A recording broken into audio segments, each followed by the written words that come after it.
안녕하십니까? 한 주 동안 평안하셨습니까? 예, 이렇게 다시 뵙게 되어 진심으로 반갑습니다. 오늘 본문은 빌립보서 4장 1절부터 3절입니다.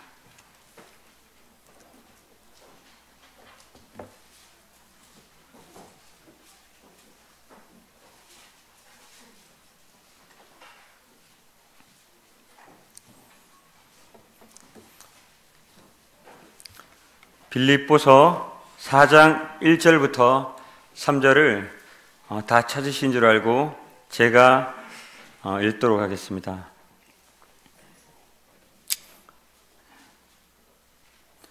그러므로 나의 사랑하고 사모하는 형제들, 나의 기쁨이요 면류가 아닌 사랑하는 자들아, 이와 같이 주 안에 서라. 내가 유오디아를 권하고 순두개를 권하노니 주 안에서 같은 마음을 품으라. 또 참으로 나와 멍에를 같이 한 내게 구하노니 복음에 나와 함께 힘쓰던 저 여인들을 돕고 또한 글레멘드와 그 외에 나의 동역자들을 도우라. 그 이름들이 생명책에 있느니라. 오늘 말씀 제목은 사도 바울의 권면입니다. 권면이라는 단어의 뜻을 아십니까? 권면.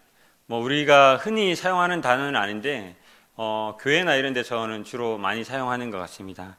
사전적인 뜻을 찾아보니까 알아듣도록 권하고 격려하고 힘쓰게 한다, 이런 뜻을 담고 있습니다. 이 사도 바울도 오늘 이 본문을 통해서 이 빌립보 교회 성도들에게 성도들이 이와 같이 했으면 좋겠다는 것을 권면하는 말씀을 가지고 오늘 교제를 나누기를 원합니다. 그 전에 이 권면이라는 것은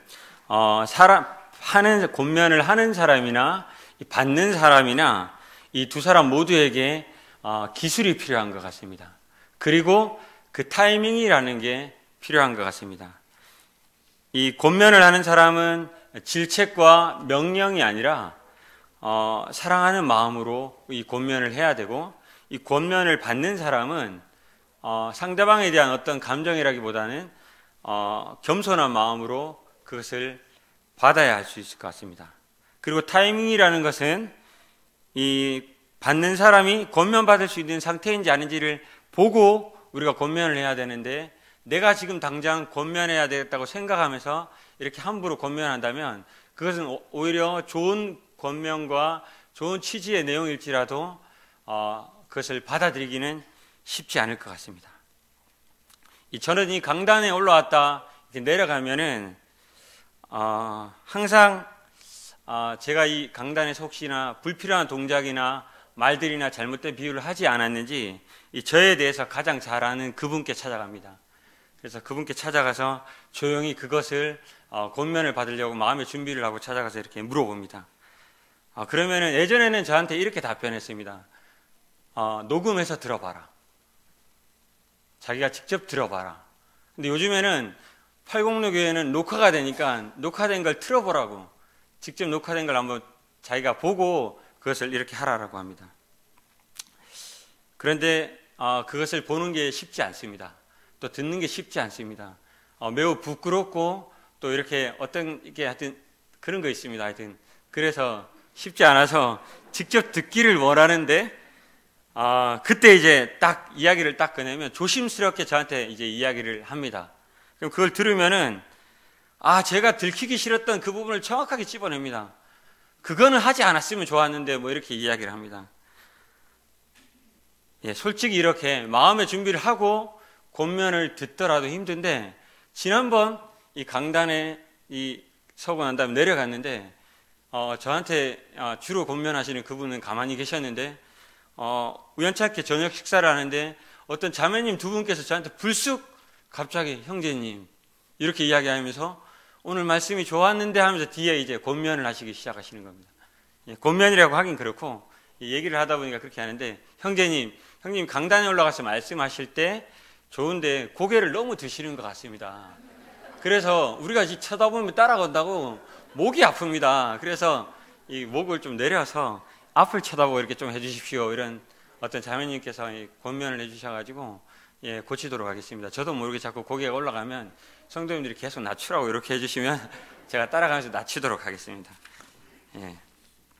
그리고 다른 한 자매님은 제가 올해 들어서 이 빌립보서 본문을 가지고 같이 교제를 나누고 있는데 이렇게 짧게 하다 보니까 이 내용을 이해하기가 좀, 그러니까 기간이 이렇게 길고 텀도 긴데 너무 짧게 하다 보니까 한 장씩 이렇게 해주셨으면 어떻게 했느냐라고 이야기를 하시길래 제가 그래서 오늘은 빌립보서 4장 전체를 가지고 말씀을 준비를 했습니다. 하다 보니까 3절까지 하니까 제가 이제 이야기할 수 있는, 제가 교제 나눌 수 있는 분량이 딱 그쳐버리는 겁니다. 그래서 죄송하지만 그 권면은 다음에 받아들이는 걸로 하고 오늘은 1절부터 3절까지만 이렇게 해서 교제를 나눌 수 있도록 하겠습니다. 그래서 오늘 이 서론의 요지는 결론적으로 얘기하면 빌립보서 4장 1절부터 3절을 가지고 사도 바울의 권면이라는 첫 번째 시간을 가지고 여러분들과 교제를 나누고 다음에 저에게 또 기회가 주어진다면 다음에 저에게 있는 그 시간에는 그 이어서 사도 바울의 권면 두 번째 시간을 한번 가져보도록 하겠습니다. 그럼 오늘 본론으로 들어가서 저는 아까 말씀드렸듯이 저는 성도님들과 계속해서 이 빌립보서를 가지고 계속 교제를 나누고 있습니다. 지난번 교제 때는 여기 앞부분에 있는 3장 15절부터 21절을 본문을 가지고 그대로 행하라 라는 말씀을 가지고 교제를 나눴습니다. 이 말씀을 통해서 우리는 두 가지의 교훈을 받았습니다. 한번 기억해 보시기 바랍니다. 첫 번째는 사도 바울이 우리의 유일한 기준 되시는 그리스도를 바라보고 서 있으니 자기 자신을 바라보고 그 뒤에 있는 줄을 그대로 서서 그대로 따라 모방하라. 이 말씀을 통해서 우리도 그리스도를 기준으로 삼고 바로 서서 나를 기준으로 따르는 그 성도들과 이 세상의 본이 되라는 이 첫 번째 교훈을 말씀드렸습니다. 그리고 두 번째로는 우리는 하늘의 시민권을 가지고 있는 시민권자다라고 말씀드렸습니다. 그래서 우리는 이 땅을 살아가면서 위의 것을 생각하고 이 땅의 것을 생각하지 말고 세상에 낙심하지 말고 담대하게 항상 기쁨으로 충만한 삶을 살아가라고 말씀드렸습니다. 어렴풋이 기억나십니까? 안 나셔도 상관없습니다. 다시 기억해 보시기 바랍니다. 이 본문에 이어지는 이 4장 1절부터 3절 말씀을 오늘 한번 보도록 하겠습니다. 4장 1절입니다. 이 4장 1절에서 말씀하는 사도 바울의 첫 번째 권면은 주 안에서 서라입니다. 사도 바울은 빌립보 성도들에게 주 안에서 설 것을 권면하고 있습니다. 1절에 보면 그러므로라고 말하고 있습니다. 이 그러므로라는 말은 앞부분에 있는 이야기들을 다 축약해서 결론을 맺고 있는 것을 사용할 때 주로 그러므로라는 이 단어를 사용합니다. 그래서 이 앞부분에 사도 바울이 당시 로마의 지배하에 있던 이 빌립보 성도들에게 이 빌립보에서 로마의 시민권을 가지고 있는 의미에 대해서 가장 잘 아는 이 빌립보 성도들에게 우리는 하늘의 시민권을 가진 자다.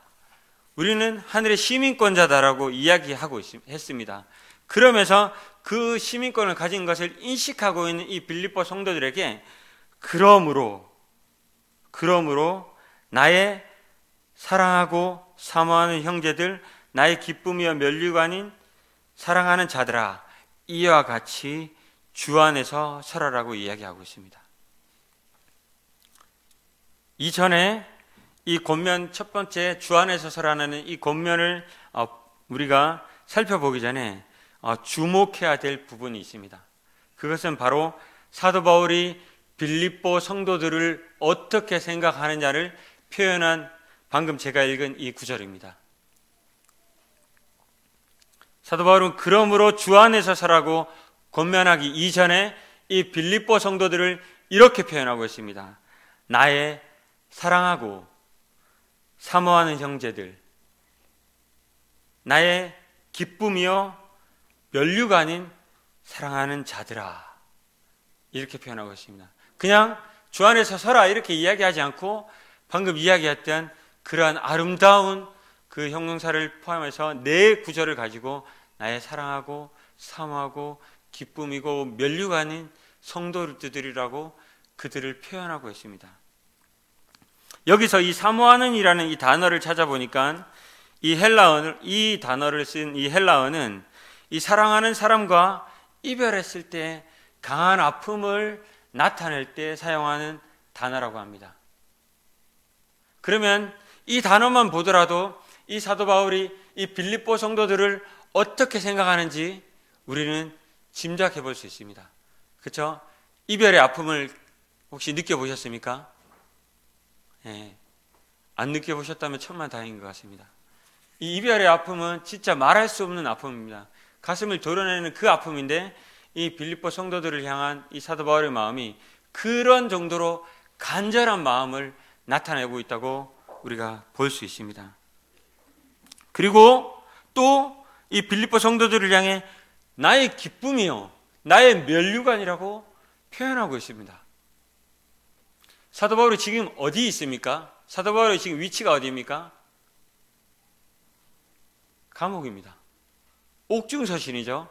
얘기했다시피 이 감옥에 있는 이 사도 바울에게 빌립보 성도들이 기쁨으로 느껴졌습니다. 그리고 면류관으로 생각이 되었습니다. 이 면류관은 무엇인가 하면은 우리가 고대 경기 때 열심히 달려가서 승리했을 때 받는 그 면류관을 의미합니다. 사도 바울은 이 빌립보 성도들을 자신의 기쁨으로 생각하고 또 면류관으로 생각했습니다. 왜 이렇게 사도 바울은 이 빌립보 성도들을 그렇게 생각했을까요?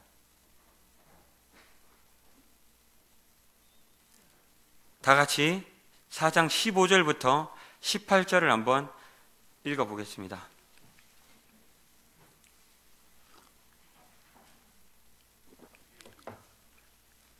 4장 15절부터 18절입니다. 바로 뒤에 있죠. 이것은 이러한 표현을 한 배경이라고 설명드릴 수 있는데요. 한번 읽어보겠습니다. 빌립보 사람들아, 너희도 알거니와 복음의 시초에 내가 마게도냐를 떠날 때에 주고받은 내 일에 참여한 교회가 너 외에 아무도 없느니라. 데살로니가에 있을 때에 너희가 한 번뿐 아니라 두 번이나 나의 쓸 것을 보내었도다. 내가 선물을 구함이 아니요 오직 너희에게 유익하도록 풍성한 열매를 구함이라. 내게는 모든 것이 있고 또 풍부한지라. 에바브로디도 편에 너희가 준 것을 받음으로 내가 풍족하니 이는 받으실 만한 향기로운 제물이요 하나님을 기쁘시게 한 것이라. 이 빌립보 교회는 사도 바울이 2차 전도 여행 때 아시아로 가기를 원했지만은 이 성령의 인도하심을 따라서 이 빌립보 유럽 쪽으로 건너가서 세운 첫 번째 교회입니다. 이 교회에 이제 사도 바울이 갔었는데 사도 바울은 여기 가서도 변함없이 하나님을 증거했고 그리스도를 증거했고 그리고 이 교회를 세우고 난 다음에 사도 바울은 또 계속해서 전도 여행을 떠났다가 다시 안디옥으로 복귀했다가 3차 전도 여행까지 마치고 그때 로마에 구금되었다가 다시 로마로 압송되어는 그 과정을 거칩니다. 그래서 이 빌립보 교회는 그렇게 방문하고 난 다음에 헤어졌었습니다. 그러면 이 헤어졌는 이 빌립보 교회에서 이 사도 바울을 어떻게 했는가 하면은 아까 방금 읽은 것처럼 사도 바울이 어디 있는지를 계속 궁금해하고 또 사도 바울을 향해서 계속 쓸 것들을 몇 번 이렇게 공급해 줬습니다. 그리고 지금 이 상황도 지금 사도 바울이 이 빌립보서를 쓰고 있는 이 상황도 빌립보 교회에서 에바브로디도라는 이 성도를 보내서 사도 바울에게 쓸 것을 공급해 줬습니다. 사도 바울은 이것을 받았습니다. 그러면서 이 빌립보서를 쓰면서 이 빌립보 성도들에게 방금과 같은 아까 읽었던 4장 1절과 같은 이러한 표현들을 했다는 겁니다. 사도 바울은 이 빌립보 성도들에게 물질적으로 공급을 받았고 또한 빌립보 성도들의 사랑을 느꼈다는 겁니다. 그러면 사도 바울이 단순히 자기가 물질을 받아서 기뻐했겠습니까? 아니었을 것입니다. 사도 바울이 기뻐했던 이유는 바로 그것이었습니다. 자신을 잊지 않고 물질을 공급해줬던 그러한 부분도 있지만 자기가 세운 그 교회 성도들이 아직도 변함없이 하나님을 사랑하고 섬기면서 이 복음 사역에 동력하기를 힘쓰는 그 마음이 너무나 감사하고 기뻤다는 것입니다. 이해하시겠습니까? 단순히 물질적인 그 공급이 기뻤던 것이 아니라 지금 사도 바울이 계속 전도 여행을 떠나면서 어디 있는지도 모르는 그 상황에서 계속 추적해서 사도 바울이 그 쓸 것을 공급하기 위한 그 성도들의 마음, 이 복음에 동력하기 위한, 복음에 동력하고자 애썼던 그 빌립보 성도들의 그 마음을 사도 바울이 알고 있었습니다. 그래서 그 마음이 너무 기쁘고 감사하게 생각되어진 것입니다. 그들이 이 복음에 동력하기를 원했던 그 마음, 그래서 자기가 이 떨어져 있는데도 불구하고 이 에바브로디도를 보내서 자기에게 이것을 가져왔던 그 마음을 받았을 때 사도 바울은 이 성도들을 향해서 나의 사랑하고 사모하고 기쁨이 되고 면류관인 이 성도들을 이런 구절로 표현했다는 것입니다. 사랑하는 성도님들, 주위에 있는 성도님들은 어떻게 생각하십니까? 제가 앞전에 오늘 성도님들을 다시 뵙게 되어 진심으로 반갑다라고 인사드렸습니다. 이 구절을 묵상하다 보니까 일요일 날 교회에 와서 성도님들을 다시 뵙게 된다는 것에 대해서 다시 한번 생각해 보았습니다. 어떨 때는 무심하게 그냥 와서 마주칠 때도 있습니다. 그런데 이 부분을 묵상하다 보니까 일요일 날 와서 성도님들이 그냥 와서 이 자리에 앉아서 얼굴을 마주 대하는 것이 얼마나 큰 기쁨인가라는 그런 묵상을 해보았습니다. 아까 사회자 형제님께서 꽃이 많은데 그 꽃의 향기를 못 느꼈다면 오늘 이 자리에서 그리스도의 향기를 성도님들을 통해서 느끼라고 했습니다. 너무 아멘이 되었습니다. 사랑하는 성도님들, 말로만 사랑하는 성도님들이 아니라 정말 옆에 있는 성도님들이 어떻게 성도님들에게 인식되고 생각이 되어지십니까? 때때로 옆에 있는 성도들이 불편할 수도 있을 것 같습니다. 때때로 연약하게 보이면서 판단이 될 수도 있을 것 같습니다. 그러나 정말 귀한 지체들 아닙니까? 정말 하나님을 사랑하고 사모하고 그러한 마음으로 이 자리에 나와서 한 주 동안 영적 전투를 벌여가면서 어떻게 우리가 그 영적 전투를 벌인지 그 삶에 깊숙이 들어가서 보지는 못하지만 그래도 살아서 다시 돌아와서 교회에 나와 있지 않습니까? 너무 감사하지 않습니까? 사도 바울의 이런 표현이 여러분들 성도님들에게도 같이 적용되길 원합니다. 나의 사랑하고 사모하는 나의 기쁨이요 면류관인 사랑하는 성도들, 이제 팔국로교에 있는 성도님들이 서로가 소원을 표현할 때, 다른 분들에게 표현할 때 정말 나의 사랑하고 사모하고 기쁨이고 면류관인 우리 팔국로교회 성도들이라고 이런 표현이 우리 성도님들의 삶 가운데 같이 되어지기를 원합니다. 사도 바울은 이런 성도들을 향해서 첫 번째 고면을 주 안에서 서라 이렇게 표현을 했습니다. 여기에 서라라고 쓰여진 이 헬라어 단어를 우리가 살펴보면요, 이 단어는 군인들이 경계초소에 투입해서 경계 서는 장면을 표현할 때 주로 사용했던 단어라고 합니다. 물론 여기 형제님들은 이 단어에 대해서 경계라고 표현하니까 잘 이해하실 겁니다. 물론 그렇지 못한 형제님들도 일부 계실 줄을 압니다. 군에 제대로 다들 잘 다녀오신 걸로 알고 있습니다. 군대 가서 경계작전을 서다 보면 이 표현을 정확하게 더 잘 이해하실 수 있을 것 같습니다. 이 초소를 지키는 군인들은 어떠한 목적에서 이 경계를 서고 있습니까? 자기에게 주어진 이 책임 지역에 대한 완벽하게 방어하기 위해서 이 자기에게 명령서에 의해서 책임을 지고 그 초소에서 근무를 서고 있습니다. 제가 전방에 있을 때 그 초병들은 자기 담당 구역 내에서 이 북한의 침입을 제일 먼저 발견하고 그것을 알리고 그것을 버티기 위해서 그러한 임무를 받고 그 초병의 임무를 섭니다. 그리고 다른 초병들은 탄약고를 지키는 탄약고 초병들은 탄약고를 제일 먼저 지키기 위해서 그 적의 위협으로부터 알리고 하기 위해서 그것을 근무를 섭니다. 이와 같이 이런 근무 서는 사람들의 특징은 뭔가 하면 이미 확보해 내용, 이미 자기가 가지고 있는 이 얻어놓은 이 영역에 대해서 경계를 서고 있는 것이 이 초병들의 임무입니다. 공격하는 것이 아니라 방어적인 성격이 더 강하죠. 그래서 이것을 사도 바울이 이러한 표현을 썼는 것을 한번 생각해 봤을 때 이 빌립보 성도들에게 이야기하고 있는 부분은 이렇게 저는 분별이 되었습니다. 우리 그리스도인들은 지금 영적 전투 중에 있습니다.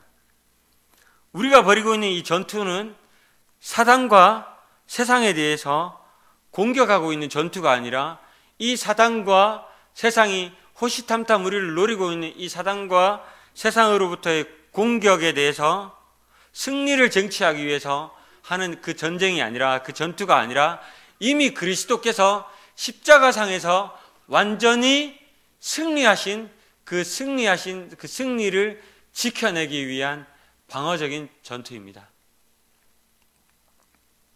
그래서 우리가 지키는 이 전쟁에, 우리가 지키는 이 전투에서 우리가 지키는 것은 우리가 승리를 위해서 공격하는 것이 아니라 이미 우리에게 확보되어진, 우리에게 이미 다 얻어진 이 승리에 대한 것을 지키기 위한, 방어하기 위한 것입니다. 사도 바울은 이 빌립보 성도들에게 우리는 이미 이 그리스도의 피로 이미 우리에게 얻어진 이 승리를 지키는 것이다. 그렇기 때문에 주 안에서 서라라고 이렇게 권면했던 것 같습니다. 이미 승리하신 주님 안에서 뚫리거나 무너지지 말고 버티어 서라. 사랑하는 성도님들, 저도 성도님들께 감히 이 사도 바울과 같이 이런 권면을 드리고 싶습니다. 우리의 이 치열한 영적 전투 가운데 버티어 서시기 바랍니다. 우리의 전투는 이미 그리스도께서 승리하신 전투입니다. 성도님들이 해야 될 것은 믿음으로, 오직 믿음으로 버티어 서는 것입니다. 여러분들 혼자가 아닙니다. 옆에 있는 이 사랑하는 성도들과 함께 버티어 서는 것입니다. 어떤 분은 이 버티어 서는 것을 이렇게 표현하고 있습니다. 스크럼을 짠다. 나 혼자 서는 것이 아니다. 옆에 있는 다른 성도들과 어깨동무를 해서 같이 버티어 서는 것이다. 저도 그 표현에 공감합니다. 우리가 이 지켜내는 이 영적 전투는 나 혼자 꿋꿋이 서서 독불장구처럼, 아니면 나 혼자 서서 외롭게 혼자 지켜내는 것이 아니라 옆에 있는 사랑하는 성도들과 같이 이 지켜내는 것입니다. 이것을 여러 성도님들도 같이 서서 지켜내는, 그런 승리를 지켜내는 삶을 사시기 바랍니다. 두 번째 권면입니다. 4장 2절을 보시겠습니다.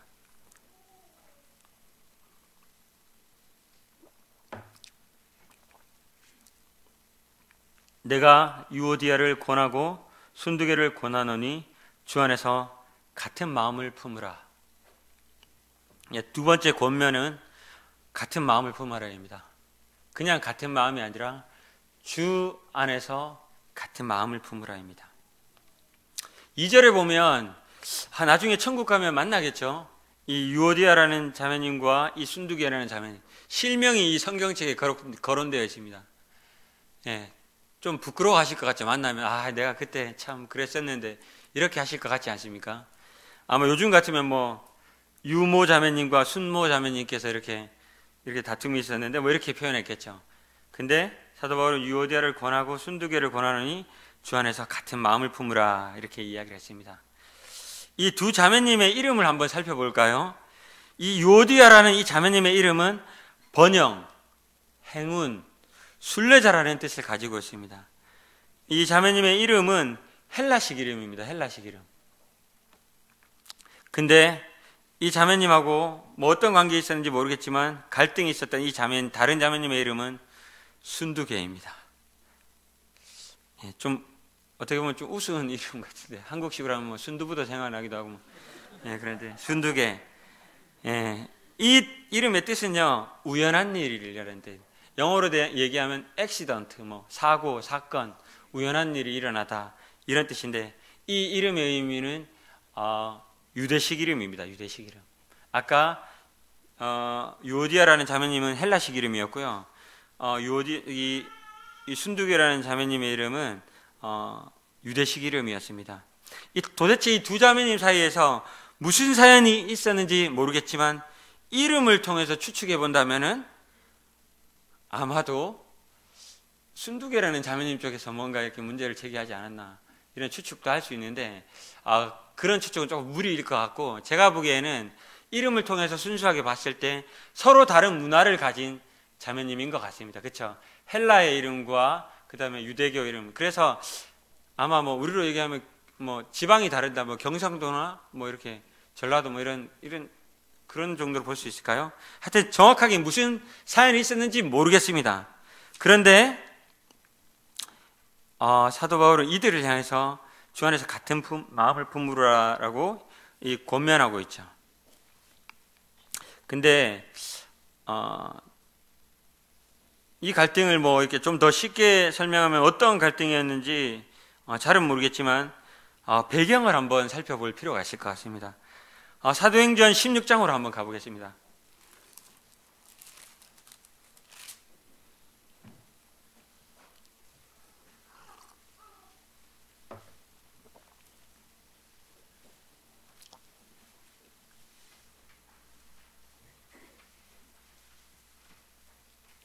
사도행전 16장 11절부터 15절은 이 빌립보 교회가 세워진 배경에 대해서 사도행전에서 기록하고 있는 부분입니다. 제가 빨리 한번 읽어보겠습니다. 사도행전 16장 11절부터 15절입니다. 우리가 드로아에서 배로 떠나 사모드라게로 직행하여 이튿날 레아폴리로 가고 거기서 빌립보에 이르니 이는 마게도냐 지방의 첫 성이요 또 로마의 식민지라. 이 성에서 수일을 유하다가 안식일에 우리가 기도할 곳이 있을까 하여 문밖 강가에 나가 거기 앉아서 모인 여자들에게 말하는데, 보시면 사도 바울이 이제 기도할 곳을 찾아서 갔습니다. 그때 처음 만난 분이 이제 강가에 있는 여자분들이었습니다. 그때 이제 14절입니다. 두아디라시에 있는 자색옷감 장사로서 하나님을 섬기는 루디아라는 한 자매가 한 여자가 말을 듣고 있을 때 주께서 그 마음을 열어 바울의 말을 따르게 하신지라. 그와 그 집이 다 세례를 받고 우리에게 청하여 이르되 만일 나를 주 믿는 자로 알거든 내 집에 들어와 유하라 하고 강권하여 머물게 하니라. 이 이제 배경을 보면은 바울이 아까 얘기했던 대로 아시아로 가기를 원했지만은 빌립보로 인도함을 받아서 그 마게도냐 지방으로 인도함을 받아서 처음에 간 그 성이 바로 빌립보의 성이었습니다. 거기서 사도 바울이 이제 안식일이 되어서 이 기도처를 찾았습니다. 이 기도처를 찾았다라는 이 부분에서 알 수 있는 것은 유대인 남자 10명이 모이면 회당이 모여지는데 이 빌립보 안에는 그런 유대인 남자 10명이 없었다는 걸 우리가 알 수 있죠. 그래서 이제 기도할 것을 찾다가 만난 사람이 누구였습니까? 바로 루디아였습니다.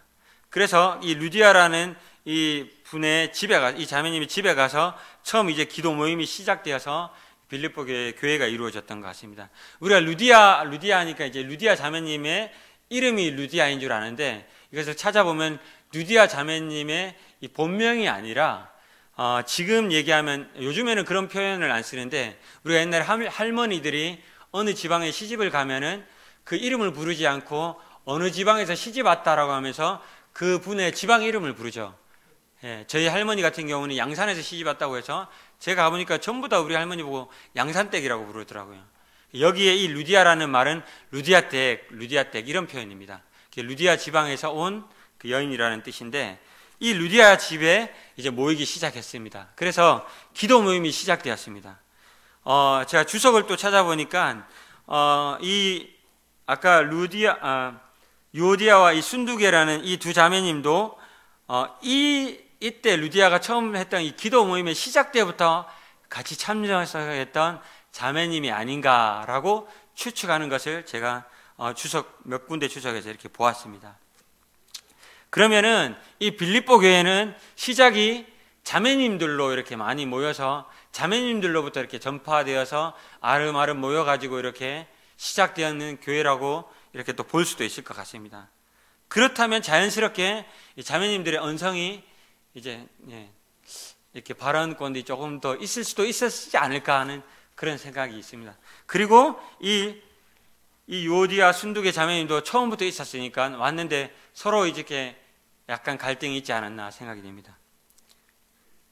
이 두 자매님의 갈등을 좀 더 이해하기 쉽게 얘기하면은 제가 우리 교회에서는 어떻게 한번 생각해 볼 수 있을까 생각해 보니까 우리 교회 자매에도 두 자매가 있습니다.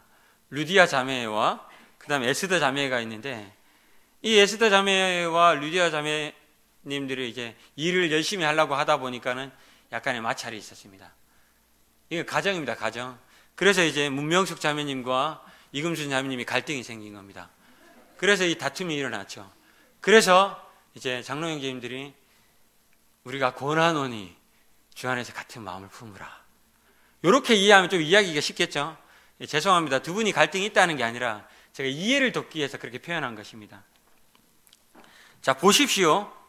사도 바울은 이 갈등이 있던 이 두 자매에게 주 안에서 같은 마음을 품으라라고 이렇게 권면했습니다. 사도 바울이 말한 이 같은 마음이라는 것은 어떤 마음일까요? 야, 너네 둘이 싸우지 말고 이제 화해해. 이런 표현이었을까요?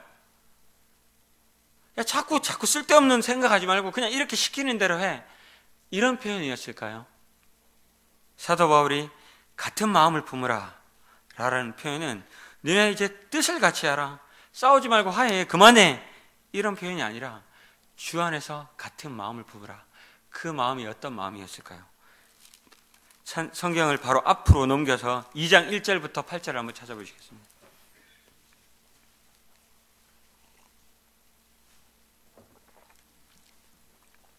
제가 빨리 한번 읽어보겠습니다. 그러므로 그리스도 안에 무슨 권면이나 사랑의 무슨 위로나 성령의 무슨 교제나 긍휼이나 자비가 있거든 마음을 같이하여 같은 마음을 가지고 뜻을 합하여 한 마음을 품어 아무 일에든지 다툼이나 허영으로 하지 말고 오직 겸손한 마음으로 각각 자기보다 남을 낮게 여기고 각각 자기 일을 돌볼 뿐더러 또한 각각 다른 사람의 일을 돌보아 나의 기쁨을 충만하게 하라.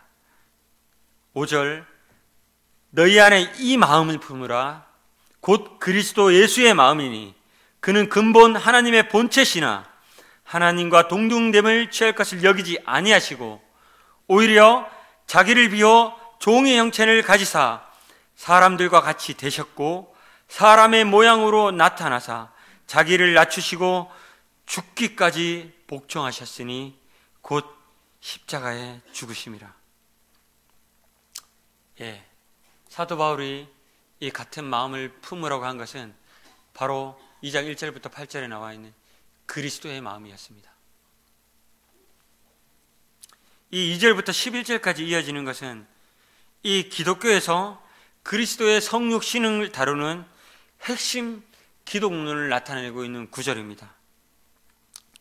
바울이 이 갈등각기에 있던 이 자매님들에게 같은 마음을 품으라고 한 것은 이 핵심 기독론의 이 구절이었던 이 그리스도의 마음이었습니다. 바로 그리스도께서 인간의 형체를 입고 이 땅에 오셔서 낮아지신 그 그리스도의 겸손을 이야기하는 것이었습니다. 혹시 교회 안에서 이와 같은 갈등을 한번 겪어보신 적이 있습니까? 나랑 다른 의견이나 성격이나 주장이나 이런 성향들 때문에 한번 부딪혀 보신 경험이 있습니까? 그때 어떻게 하셨습니까? 이 갈등의 주도권을 놓치지 않기 위해서 또는 내 생각을 그 상대방에게 관철시키기 위해서 부단히 노력하시진 않으셨습니까? 아니면 조용히 그 문제를 가지고 와서 하나님 앞으로 가지고 와서 무릎 꿇고 기도하셨습니까?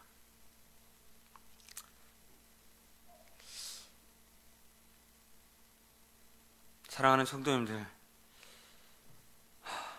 사도 바울이 권면했던 것처럼 저와 성도님들께 우리가 앞으로 이러한 일이 생긴다면은 아무 일에든지 다툼이나 허영으로 하지 말고 오직 겸손한 마음으로 각각 자기보다 다른 성도님들을 낮게 여기시기를 바랍니다.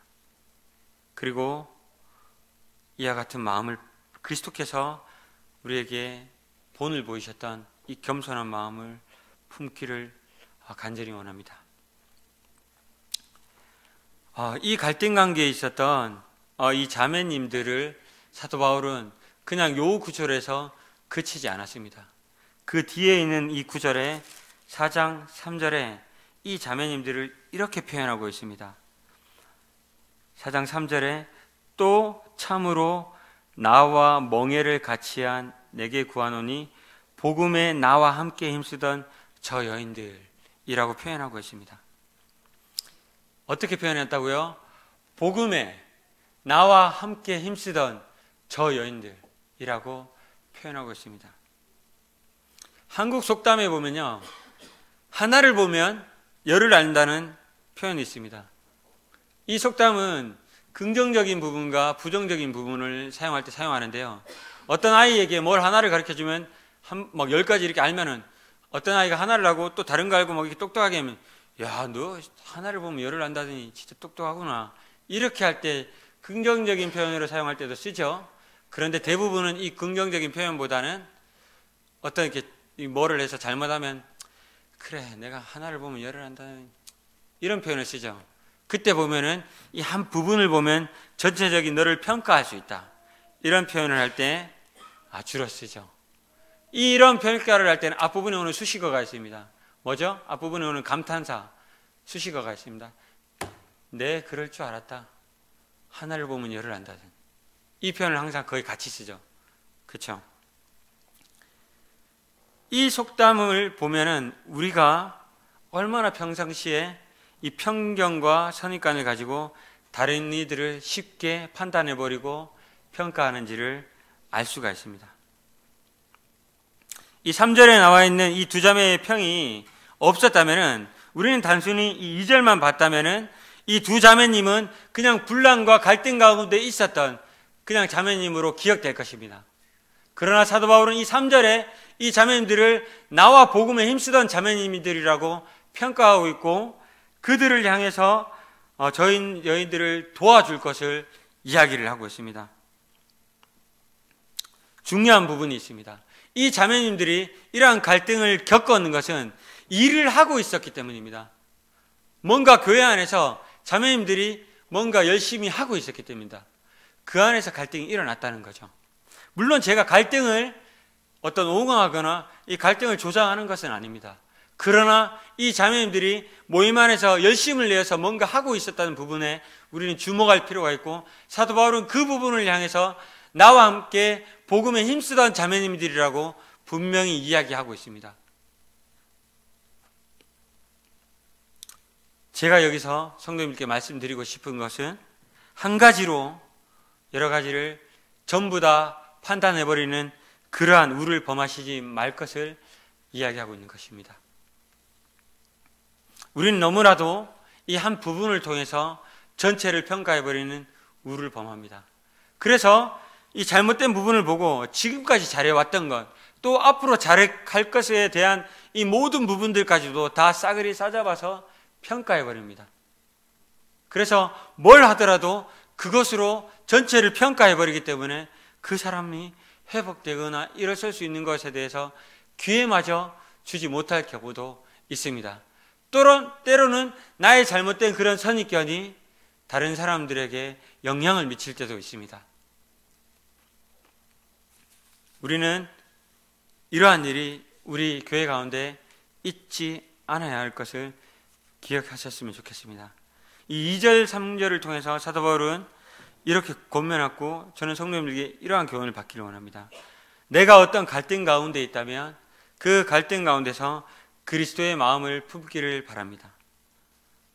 그리고 내가 이 갈등을 겪고 있는 이 성도들을 보고 있다면 그들이 그리스도의 마음을 품기를 기도하시고 또한 그 갈등 해결을 위해 필요한 부분을 도우시고 그 갈등 속에 있는 사람들을 한 부분을 보고 전체를 다 판단해버리는 그러한 어리석음을 여러분들 삶 가운데 범하지 않기를 바랍니다. 결론을 맺겠습니다. 오늘 저는 빌립보서 4장 1절과 이 3절의 본문을 통해서 두 가지의 권면을 드렸습니다. 첫 번째는 주 안에서 설화하였습니다. 우리가 가지고 있는 이 승리는, 우리가 이미 얻은 이 승리는 이미 그리스도께서 우리를 십자가에서 달려 돌아가심으로 이미 정치되어진 승리입니다. 우리가 이 승리 안에서 이제 할 수 있는 것은 버티어 서시는 것입니다. 주님 안에서 이것을 성도들과 함께 이루어 나가시길 바랍니다. 그리고 둘째, 같은 마음을 품으라 합니다. 그리스도께서 우리에게 직접 본이 되어주신 그 그리스도의 겸손한 마음을 품기를 바랍니다. 오늘 이 말씀을 통해서 그리스도의 마음을 품은 팔공로교회 성도님들이 각자 옆에 있는 우리 성도들을 서로 사랑하고 사모하는 마음을 가지고 우리가 앞으로도 계속 이어질 이 영적 싸움에서 무너지지 않도록 서로를 받쳐주면서 세워주면서 주 안에서 굳게 서시기를 간절히 바랍니다. 기도하고 마치겠습니다.